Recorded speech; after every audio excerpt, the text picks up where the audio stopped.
अजान हिजाब का मुद्दा क्यों लाते हैं? इस देश का मुद्दा विकास का है, इस देश का मुद्दा बेरोजगारी है, इस देश का मुद्दा महंगाई है, लेकिन आप ना बेरोजगारी पे बात करेंगे ना महंगाई पे बात करेंगे। जब जब चुनाव आएगा तो हिसाब मुद्दा बात करेंगे, हिसाब ना अजान। इस देश में न आरती, कल को तो आप कहेंगे मंदिर के घंटे भी हटने चाहिए, मंदिर से आरती भी नहीं होनी चाहिए। भारतीय जनता पार्टी जब जब इस देश में चुनाव आ जाता है तो हिंदू मुसलमान का पत्रकार एजेंडा लेके चले आते हैं। इस देश में धर्म और जाति और मजहब भाषा प्रांत के नाम पे इस देश की जनता को लड़ाना चाहते हैं। मैं उनको आगाह कर देना।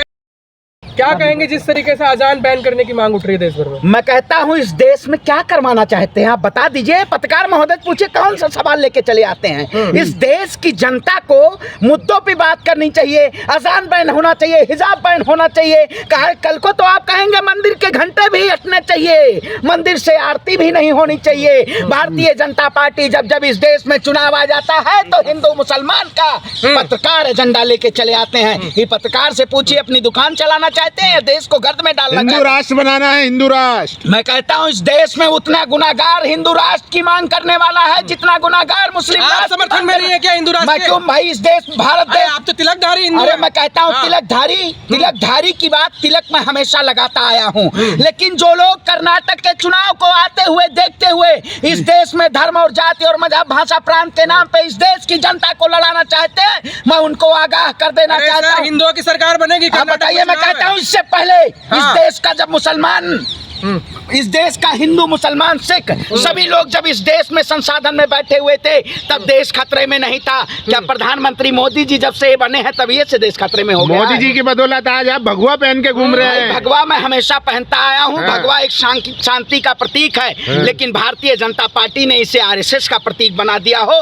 तो मैं भारतीय जनता पार्टी और आप जैसे अंधभक्त पत्रकारों को मैं कहना चाहता हूँ, आपकी चश्मा पहना हो, आपने दूरबीन लगा के देखते हैं। असम में 600 मदरसे बंद कर दिए। मैं कहता हूँ न मदरसे बंद होंगे न मजान से अजान हटेगी, मजार से अजान भी नहीं हटेगी, न मदरसे बंद होंगे। भारतीय जनता पार्टी की ये दुकान बंद होगी, दुकान बंद होगी। मतलब आप मुसलमान हैं, आप हिंदू विरोधी हैं। मैं इस देश का देश की सभी संस्कृति का सम्मान करता हूँ। भारत सभी का देश है, किसी हिंदू मुसलमान का एक का देश नहीं है। इस देश की आजादी में सभी ने योगदान दिया, चाहे अशफाक उल्लाह खान की बात करें, चाहे मंगल पांडे की बात करें, चाहे राम प्रसाद बिस्मिल की बात। अजान बैन हो गया, आप घर पढ़वाएंगे नमाज? भैया इससे पहले आप पढ़वाएंगे अजान? मैं कहता हूँ इससे पहले नहीं। जब आप कर्नाटक का चुनाव है, भारतीय जनता पार्टी को पता है कर्नाटक में पूरी तरीके से सत्ता से हम हटने जा रहे हैं। जिस तरीके से कर्नाटक में लोगों ने अपना जनसैलाब दिखाने का काम किया कांग्रेस के साथ, उसी कांग्रेस से डरी हुई है और देश के प्रधानमंत्री डरे हुए हैं। पत्रकार लोग,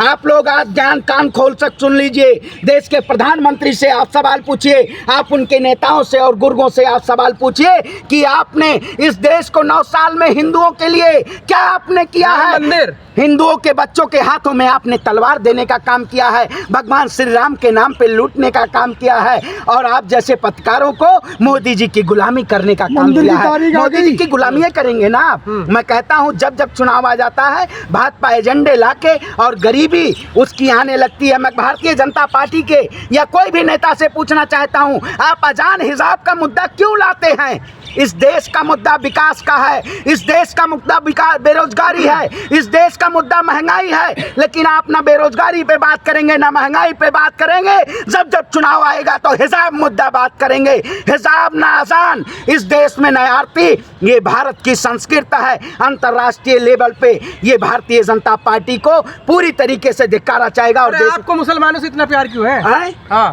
बड़े हमें देश से प्यार है क्या? हमारे देश के नागरिक मुसलमान नहीं है। हमें देश से प्यार है। हमें देश में एक कुत्ता भी अगर वो देशवासी है तो वो भी हिंदुस्तानी है, कुत्ता भी हिंदुस्तानी है।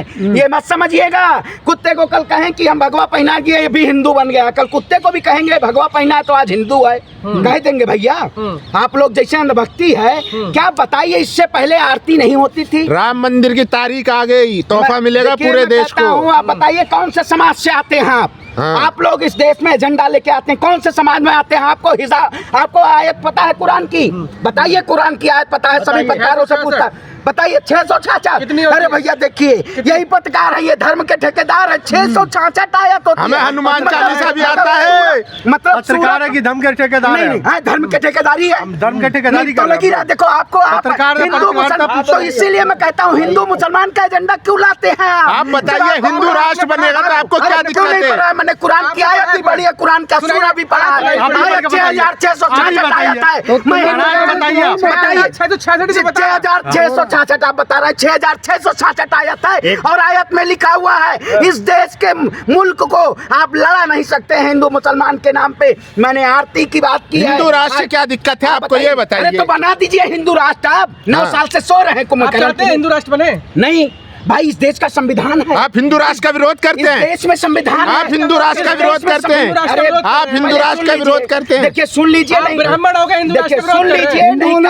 देखिए, सुन लीजिए, नहीं तो कान में सरसों तेल डाल के गरम सो जाइए, क्योंकि बहरे लोगों को बड़ी परेशानी हो रही है आपकी आवाज से। क्योंकि एक ईश्वरप्पा है कर्नाटक के, उनका सिर दर्द हो रहा है, तो कान में गरम तेल सरसों डाल लीजिए। भाजपाइयों नेताओं को कभी प्रज्ञा ठाकुर आएंगी मुसलमानों के प्रति। आज रिपोर्ट उठा के देखिए, भारत में सबसे ज्यादा मुस्लिम विरोधी इन्होंने एजेंडा तैयार करने का काम किया। सबसे ज्यादा मुस्लिम के खिलाफ ट्वीट हुए हैं। नंबर पहला ऐसा देश है जहां मुसलमानों के खिलाफ सोशल मीडिया के जरिए लोगों को नफरत फैलाई जाती है।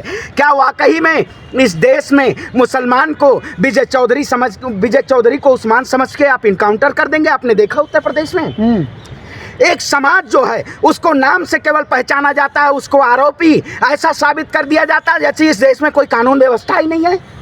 आप इस देश को क्या बनाना चाहते हैं?